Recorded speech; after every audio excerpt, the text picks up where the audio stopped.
Ready ताई, काय सांगाल? आज 3 जानेवारी आहे, महिला आज सावित्रीबाई फुलेंची जयंती आहे. या निमित्ताने आपण पदभार स्वीकारला आहे, काय सांगा?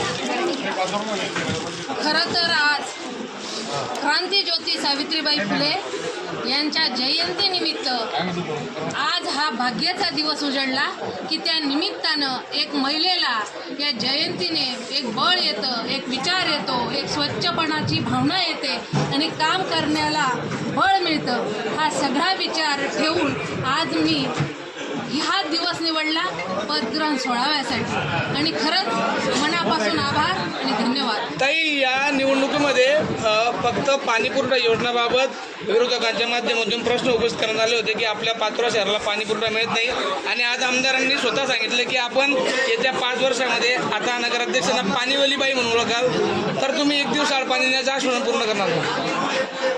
तुम्ही विचारलेल्या प्रश्नाचं मी प्रचाराच्या पहिल्या दिवसापासून हाच मुद्दा घेऊन प्रचारात उतरली होती की माझ्या या शहराला आमदार साहेबांनी पूर्ण विकासमय केलेला आहे आणि अगदीच छोटेसे कामं शिल्लक राहिलेले आहेत, पण महत्त्वाचा प्रश्न हा पाण्याचा होता आणि मी हे पदग्रहण केलेलं आहे. याला न्याय देण्याचं काम आणि एक नवीन ओळख म्हणून मी या शहराला 1 दिवसाआड नव्हे तर रोजसुद्धा पाणी देण्याचाच माझा मानस असेल आणि या खुर्चीला आणि या पदाला न्याय मी पाण्यासाठीच देणार.